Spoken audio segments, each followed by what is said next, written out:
Dentro de tudo que você está falando, dessa estrutura, né, de processo e regulamentação, é necessário muita informação. Sim.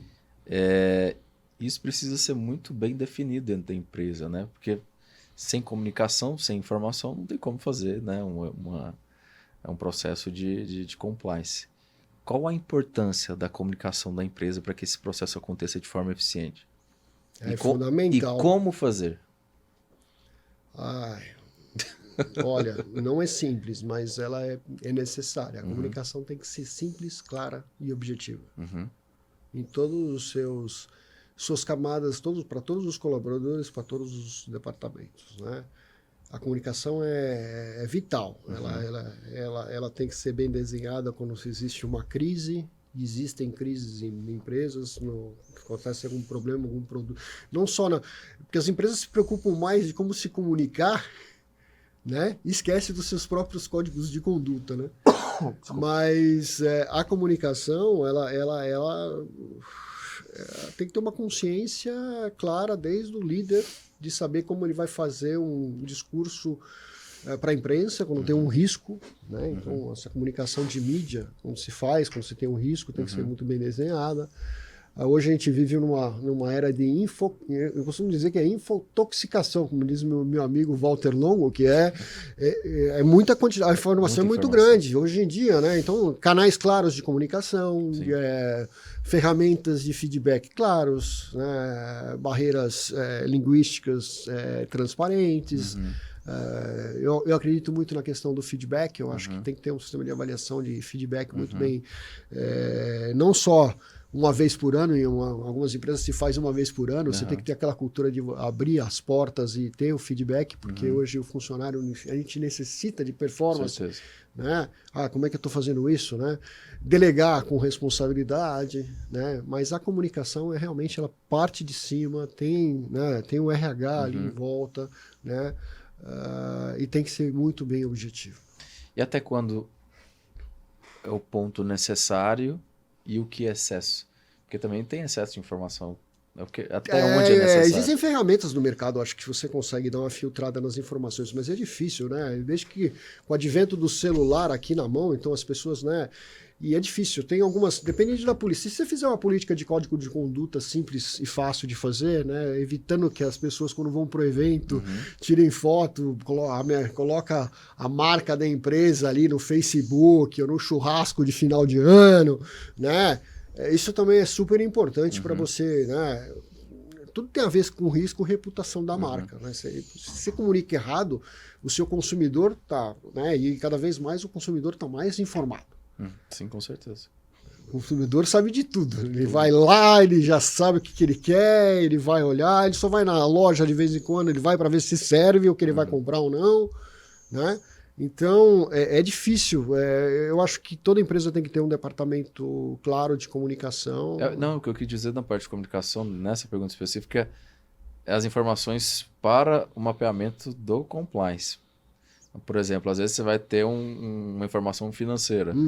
Aí precisa de X, só que ele tem 10X de informação. Até onde que é o necessário? Você fala, não, eu preciso de informação assim, assim, assim. O que é o ideal? Para que não passe, para que não seja excesso. Por exemplo, você que é um profissional da área, pegar, sei lá, 1 tonelada de material, sendo que você precisava ali de 2 folhas de papel. É nessa linha que eu quis te perguntar. Eu acho que a sintonia é muito entre o profissional financeiro que vai comunicar qualquer tipo de informação financeira para a empresa e a cultura da empresa que ele vai estar comunicando. Bacana, bacana. Eu acho que quando você... eu acho que o profissional financeiro ele tem muita responsabilidade quando ele vai... É legal você comunicar boas notícias, né? E segurar também os ânimos também, não adianta colocar boas notícias e tem que ser muito comedido. Com certeza. Mas dependendo do público que ele vai comunicar, né, eu costumo dizer que hoje em dia se comunica finanças e está muito em moda ter dashboards, por exemplo, na frente das empresas. Então você vai em grandes empresas está lá, número de vendas, resultado. Eu acho importante comunicar isso porque o colaborador tem que entender o que ele está trabalhando, se está surtindo efeito financeiro. E a empresa sem resultado financeiro ela não sobrevive. Né? Mas, obviamente, no compliance, você realmente, na parte de regulação e controle interno, você tem que ter dependendo do negócio que você tem, né, você tem que ser comedido. Você não pode publicar informações financeiras sensíveis para sua concorrência, por exemplo. Né? Tem empresas que você entra, por exemplo, que você entra numa sala de reunião, você tem que deixar o telefone celular fora da sala de reunião. Então, vai muito também da cultura e do negócio que você está comunicando. Sim. Mas eu acho que está muito ligado ao profissional financeiro e à sua responsabilidade de comunicar. Legal. Agora, para essa parte externa, o que seria o ideal que você estava falando que eu te interrompi? Para a parte externa, não é questão nem de exagerar. Eu acho que depende da regulação do mercado que ela está. Você tem um banco, você tem que publicar balanço, aquilo ali já está público. Não, digo assim, até para isso não extrapolar a imagem que você estava falando de reputação. Então, às vezes, no churrasco que você disse, né? Isso tem muito a ver com o código de conduta, né? E, por exemplo, cuidar muito da marca, né? Isso. Então, isso é muito importante, né? Então, você tirando foto ou falando mal da empresa, porque às vezes você pega colaboradores, por exemplo, que falam mal da empresa. O cara é demitido e começa a falar mal da empresa, ou coloca uma coisa negativa no Facebook, ou no Instagram, ou no LinkedIn, ou no que seja, né? E às vezes nem precisa tá demitido, ele está dentro da organização, né? E faz um comentário que não deveria ter sido feito. Então as empresas têm que ter políticas claras de código de conduta para saber, olha, o que você pode fazer num evento? Você pode beber? Você pode aceitar dinheiro no final de ano, uma cesta de Natal ou não? Então, esses códigos, tem um código de conduta muito simples de você entender, que é do Sebrae, que é fantástico. Eu fiz um artigo outro dia sobre o simples fato de ter um código de conduta que qualquer empresário, qualquer negócio tem que ter. E isso comunica bem, e as pessoas têm que saber que tem regras ali dentro, que ela não pode realmente de qualquer jeito, aceitar dinheiro de fora, né? Ficar falando alto ou no viva voz com o cliente, né?